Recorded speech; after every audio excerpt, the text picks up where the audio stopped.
God, please, no! No! No! No!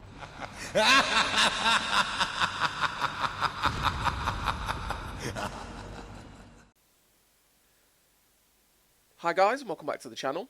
Today I've got the tank review for the Chinese Tier 8 Premium Medium Tank, the Type 59-2. Now this is a tank that you'll be able to get in the Operation Flashpoint Season Pass for level 75, and it's a damn good tank. It's one that everyone's going to love having. I love it. It's one of my favourite premium mediums in the game. It's a beast. So the stats. 200 APCR pen. Now that's okay. It's okay for the tier. When you're facing quite a few tier 9s, it does struggle a little bit more, but you can pen a lot of the tier 9s in the side. But as soon as you're starting to face tier 10s, that side, even shooting some of them in the side, that 200 APCR pen struggles a hell of a lot. 250 heat pen means that you can pen a lot of them, but makes it really awkward, because if you get the side of the tank, quite often it will get absorbed into the tracks when you shoot them in the basically the place where it's weaker in the armour, and the heat is just awkward to have on that round. Say you're facing an IS-7, 200 APCR pen will not pen an IS-7 in the front or the side.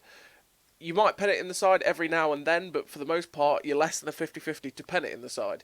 Heat rounds, yeah, you're probably a 60% chance to pen the lower plate of an IS-7. It's enough pen, but for some reason, the amount of times you ricochet off the IS-7's lower plate with this 250 heat is just mental. And you can't penetrate the side with 250 heat, same as like a mouse or an E100. Because it's spaced armour, so it gets absorbed by this heat round. So facing some of the tanks like IS-7s, Mousers, E100s, you're just not going to do very well against, because of the heat round, and the fact that you just won't pen them with 200 APCR. Now I can hear someone saying, oh, but you shouldn't be facing an IS-7 and a mouse, or an E100. But let's be honest, it happens, right? And you want to know what you can and what you can't and what you'll struggle with, and that's basically what you'll struggle with. 390 alpha damage is one of the better. I say one of the better things. It is one of the good things about this tank. It means that you can trade effectively. You can deal a good amount of damage to people, and people are generally scared of your alpha. So there's a lot of times that you'll come against a tank and say you're in a T44 with 240 or 250 alpha. They'll think, oh, I can take a 250 hit from this guy, and I'll deal 400 to 500 to him in return. With this thing, they're more hesitant, because you take off a lot of their hit points. You'd probably take off the same amount as a tier 10 would against them, for the most part. So that alpha is fantastic to have on this tank, and it's one of the things I really love about it, especially the fact that it's actually quite accurate as well. So 1300 hit points is about average for a tier 8 medium tank. I think it's the same on the CS52 lease. It's the same on a lot of tanks. They all generally have between 13 to 1400 hit points, so that's about average. 56 kilometers an hour top speed. It's pretty mobile, it's pretty nice, you do notice it. It's fairly similar to, say, what a T54 is. If you play the T54, you sort of notice how nice that sort of mobility is, and it does get up to that speed quite nicely. 380 meters view range, is about bog standard for a tier 8 medium again. It was the same on the 52 lease. Yeah, it's about standard, and it's okay. It's not 390, it's not 400, but you can take it. You can buff it up to a decent amount with optics and situational awareness. 28% camo. Now that's that's really good. I think that's the same as the 52 lease. Now, there is a difference between this and the King Dragon in its camo. This has 28% camo, and the King Dragon has 31% camo, if you see here. But that's because this has permanent camo. You don't have to put any camo on this, which buffs your camouflage rating. This gets 28%, but if you put camouflage on it, which you can only put clear camo, or you can put ranked rewards, I think it is. There's a ranked reward camo, or it's the camo from one of the previous Ernops. You can actually put that on it, which makes the tank look really nice. But that, if you put those camos on it, then it goes up to 31% camo, and it's the same as King Dragon. So bear that in mind. But there is all the differences between this tank and the King Dragon. So, the stats. Let's just take this down here, and this is where it's different. As you see, look, things are changing. So, 4.51 rounds a minute rate of fire, 13.3 second base, with 0.34 accuracy. Now I can get this down to just above 10 seconds, and That's pretty decent for a tier 8 with 390 alpha. It's not the best DPM in the world, but that alpha's nice, and it's not like incredibly slow for it, so that's decent. But this is where it differs in terms of its rate of fire and accuracy to the King Dragon. So the King Dragon has a 13.18 second reload, which is 0.12 seconds better than the King Dragon. But 0.12 is nothing.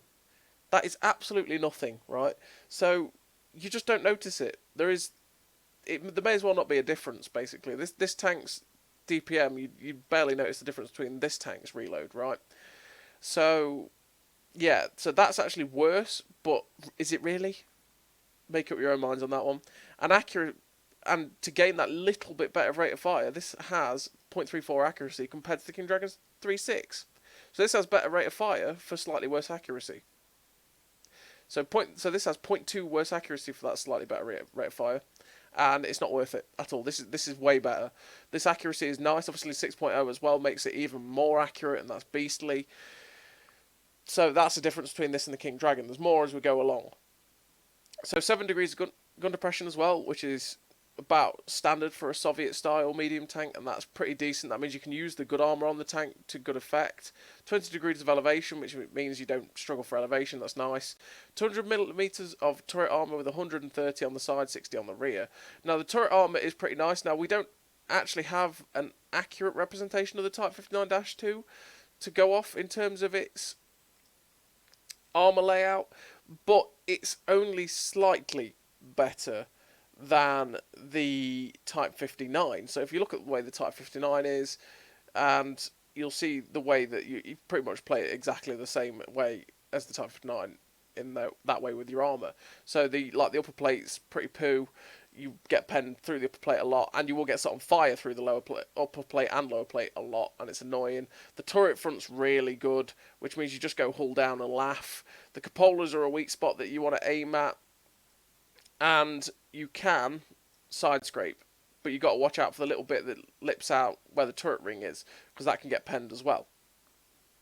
But like I say, this is actually slightly worse than the Type 59-2 in terms of its armour. So 46 degrees a second on the traverse speed of the turret, and 44 degrees a second on the tracks means that your turret will always out-traverse your tracks, which means you're not going to get circled very easily by light tanks. You'll always keep your turret up with them, which is great. Like I say, 380 metres view range is about bog standard. And here's another difference. We've got 580 horsepower with 16.56 horsepower per tonne, with the top speed obviously being 56 kilometres an hour. Also, I'd like to say the reverse speed at 20 kilometres an hour is absolutely fantastic. It's always great to have that. It means you can back round a corner pretty quickly. It's good. So this is the difference. This is another one, the mobility difference, which means that this is just flat out better than the King Dragon. Okay, 16.56 horsepower per tonne. On the King Dragon, it's 14.85. You get 520 horsepower. You lose 60 horsepower. The Type 59-2 is just better than this tank in most ways. So I think everyone's going to really enjoy this tank when they get it. It's a fantastic tank, and it's a fantastic tank to earn for 2k gold if you pay for the 2k gold. Actually, even this might be on the free pass, so you might be getting it for free. I haven't seen where it goes in the pass. But yeah, the Type 59-2, it's one of my favourites. I love it. It's a fantastic tank, and it's got a lot of good plus points, and it's better than the King Dragon. It might be a reskin of the King Dragon, but it's actually better for some reason. So as always, everybody, I'll take you to the garage now, where you can see the commander skills and the equipment loadout, and we'll see how we go from there. So here we are in the garage with the Type 59-2. Now, it looks a beast because it's a Soviet-looking tank. It was the Type 59. It just looks amazing. I've seen one of these at Bovington when they had it parading around, because they've got a Type 59-2 with the 105. It's a fabulous looking tank. And this is the base default skin on it. This is what it looks like. It's pretty good, you know. So, I'll show you what I meant by the camos, by the way, before we get into it as well. In terms of, these are the camos that you can put on it.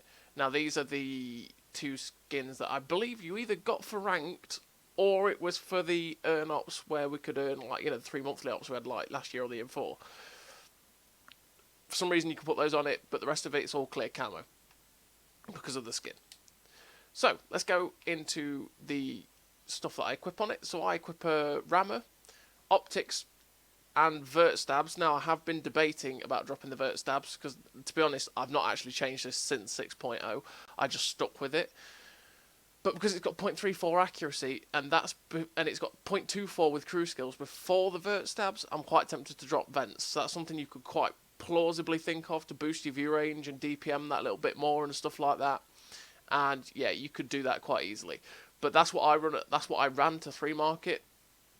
But like I say, it's quite easy that you could just drop the vert stabs and run vents. So bear that in mind. Let's have a look at the commander skills. So I run Born Leader, Rapid Loading, Sixth Sense, Trap Mechanic, Firefighting, Situational Awareness, Run and Gun, Snapshot, Steady Aim. For the firefighting, you can switch that out for fire prevention. Like I say, it's always whichever one of those two you prefer, because I prefer firefighting because if I get set on fire, I just want it to go out quicker. I don't want to leave it down to an RNG perk that means that I might not get set on fire, but I might still get set on fire, you know. Situational Awareness, you want to boost your view range as much as possible. Steady Aim, basically the gun perks to make the gun as accurate as it can be, because that is one of the strengths of the tank, the 390 Alpha, so you want to be hitting, so I'll make it as accurate as possible. It's quite easy that you could put camouflage on if you don't run a fire perk at all, because obviously the camo is pretty decent on this tank, so you could buff the camo to be even better, and that's always nice, but it does get set on fire frontally quite often, so you want to be thinking about the firefighting skills. And obviously Trap Mechanic, because you want to put your tracks back on quicker, and I think that's better than the general mechanic because of the reusable repair kits. So yeah, the Type 59-2, it's an absolute beast, generally. It's a fabulous tank, it's one that everyone will enjoy, and I love it. Generally, it's just a tank that I really enjoy. In terms of the ammo loadout, by the way, that's what I run in terms of ammo. 28 APCR, 20 heat, 2 HE. Just because you get that 2 HE for those times that you face something that squishy that you can pen with the HE, and you can really do the 480 damage to. And then you've got the heat rounds, plenty of those in case you get a bad matchup, because that obviously happens quite often with tier 10. But yeah, I mean, like, 0.24 accuracy on this tank is fabulous. Like, getting that down with crew skills. This tank, it's a beast. I love it, generally. It's fantastic. So as always, everybody, I'll take you over to the replays, so where you can decide that I've talked a load of crap in the stats for a little bit, and you can think, oh, what's he talking about? This tank looks terrible. You know, that sort of thing. So, I'll send you over to the replays. So here we are in the replays with the Type 59-2, and we're on steps, and we've got the wonky spawns. So we're going to go straight down this flank, because with the wonky spawns, from our spawn, the best thing to do is literally go straight down here. And that's because you've got lots of ridgeline cover, lots of different areas you can maneuver into, basically break any camp, and it means you can get some good shots off generally. So, the Type 59-2, like you're seeing here, look, the mobility is really nice. You can get up to that top speed pretty easily, you get a good travel speed, and it's pretty good. And as you see there, with the shots, we actually hit that Tiger 1 on the move pixel shot. Ricocheted, obviously, off his tank, but it's just what happens. Honestly, the accuracy on this tank is really good, and it's pretty damn nice to have. So we're playing really aggressively, and we've moved up straight into this position here, where there's this ridge line in front of me, because I can use this ridge line to get hull down and use the great turret armor and get good shots out. So we've got this Vengeance that's sat in front. Get a nice shot into his tracks, hopefully to get some assistance from it. And this Bulldog's YOLOing around as well, and it's like, well, I'm just not going to allow that, so blap. We end up breaking his engine. He gets set on fire, probably through his engine that's damaged, and we're going to hopefully finish him off. Hopefully. Yeah, we do. We finish him off. And now we've got the Tiger 1 in front of us, and obviously I can use this ridgeline in front of me just to stay hull down when they poke out, which is really nice. And this position we have taken is really aggressive, because normally they'd have pushed up to where we are at the minute, and then a little slog would ensue. But we managed to push into this position really quickly, and that was one of the benefits of having the good mobility of the tank, right? And from this position, we're managing to use the good gun depression of a Soviet-type tank like this, 7 degrees, and the great turret armor to good effect to be able to stay hull down, not take much damage, and push out the damage as much as possible. Now, unfortunately, we bounced on the FV201 there. they're a bit of an awkward pen because their armour isn't reliable, but at the same time they do bounce things on occasion on the turret, and we just couldn't quite pen it. And we're now moving up to close the distance to make it easier. We come over the top, pop a shot into the Tiger 1, unfortunately take a hit from the FE201, but I mean at the end of the day, when you deal 390 and take 150 in return, that kind of trade is always nice. We shut down the T29, which I don't think had a clue what he was doing. And we're now looking for more shots at these guys. Hopefully we'll get a shot into this T28, because the T28 is a scary thing. But nope, the Tiger 1's in a position we can pop a shot in, and we do that. Now these guys in front of us are not pushing us, which is nice. It means we can do what we want. They're basically letting us play at our own pace, but that's because we have quite a few helping hands with us. We've got a tank, obviously, at K7, K6, which is pummeling them in the side as well, which is distracted, unlike this T28, which just means that we're getting nice free shots into these guys, pretty much. And we're already up to 3k damage, and that's really nice to have. We're up to 656 resistance as well, which is good. And there's the terrible upper plate armour of the FE201. Even well angled, we still butted it up. Because that thing has, let's say, a troll turret, as we bounce off of it. But you can pen it. It's one of those things, it's just troll. And the upper plate, lower plate is pretty poor for those that have like 180 plus pen. It's just an easy pen tank. So now we've dealt with those guys in front of us. There's only actually 6 of us left. But there's 3 of them, and they're all in the same place, which is what tends to happen for the enemy team from their spawn, is that when they push down the 1-2, they get bogged down. They get really bogged down in the position that they're in now. And they get sort of done over by most of the team from our team that managed to push straight through the 890 and then wrap around and get shots into their booties, because, you know, who doesn't love shooting booties? So we're hoping to get another shot into this guy here to kill him, but we actually, there we go, we're going to try and kill him. We do finish off the Brask. He was always the target. We always wanted to get rid of him. And now we're going to poke over and shoot the Tiger 1. And he's actually got the derp gun, which is a meme in itself. Don't ever play the Tiger 1 with a derp gun. The 88 is a beast. And actually, I think he fired HE, which is surprising, because most of the time when you see people with the derp gun on the Tiger 1, they actually end up firing AP from it, which is just a silly idea.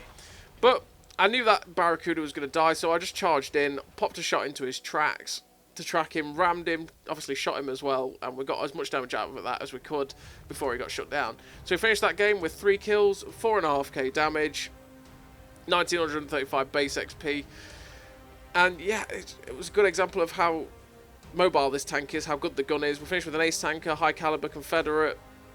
It's just a beast. It's one of my favourite tanks, honestly. I absolutely love it. Again, getting it for free in level 75, people are lucky that they get it for free, because it's a fantastic tank, and it's one that's going to be swarming the battlefield soon. And yeah, generally you want to be knowing how to take it out as well. And obviously the upper plate is poor. Well, I say poor, it's good when you're hull down, right? But when you're out in the open, you're caught out, it'll get destroyed by a lot of tanks. But the turret armour is really good, so it's hull down. You want to aim for the cupolas, but the cupolas can be a bit troll. You know, it's just the way it is. So we're on Mali Winter now, and on Mali Winter, I'm thinking, do I do it? Do I just be aggressive? Yeah, I might be, you know. I'm thinking, should I go up to the light tank spot? Because it's a hard choice, right? I decide either go to this light tank spot up here or go straight to D6. And I'm thinking, you know what? I'm going to go to the light tank spot because I can stay covered from it. And hopefully I'll get more spots off at people trying to cross up onto the hill. And my heavies and mediums and that might shoot them up. Now this is a position I wouldn't think to take if there was artillery, unless I was in a light tank, because artillery would just absolutely wreck you in this position, and this is not a position for the faint-hearted. So we put forward into the bush to spot the Pershing up. Unfortunately, don't get a shot into him, but we're up to 347 damage at the minute. We've got the first shot into that VK, and we're not really spotting too much at the minute, actually crossing.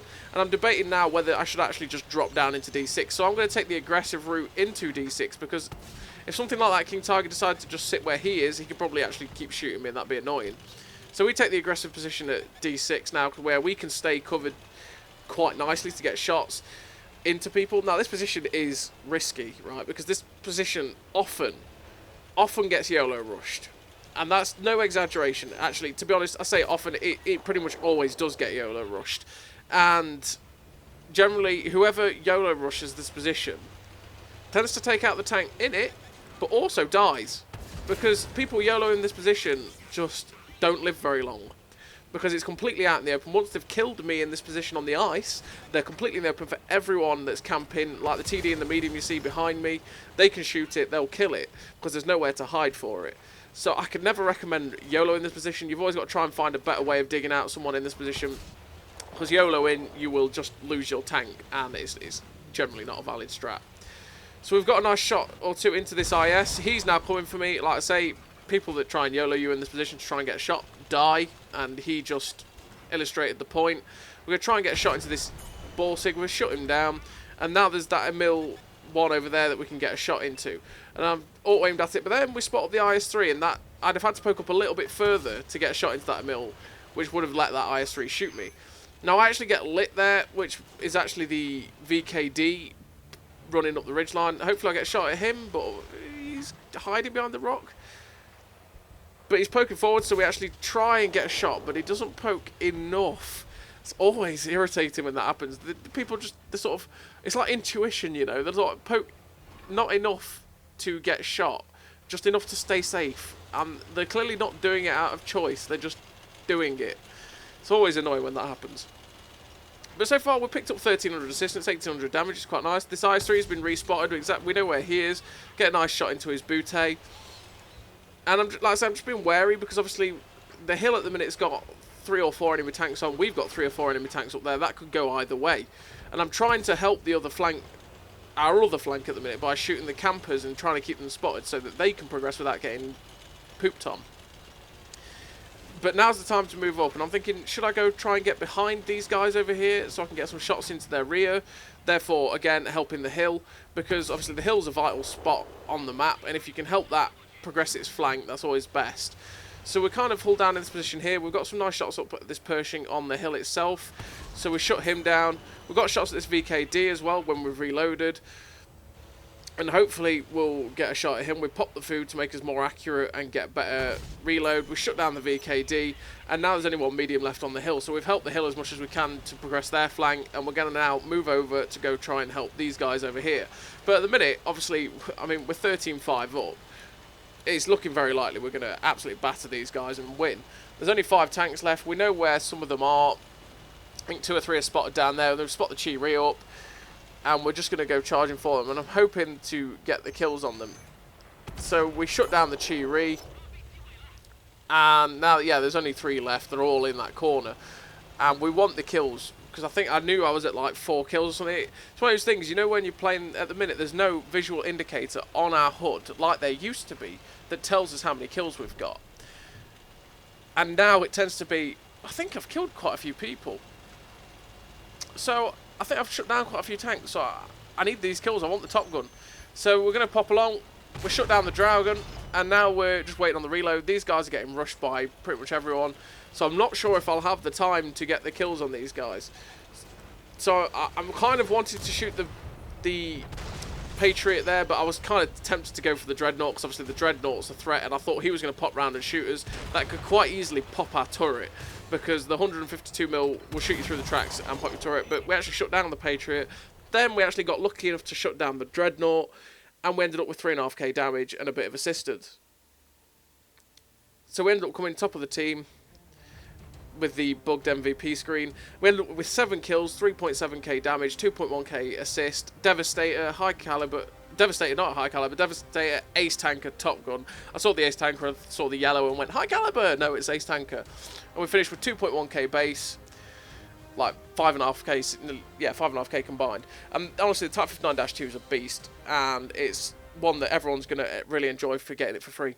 So as always, everybody, thank you very much for watching. I'll see you next time.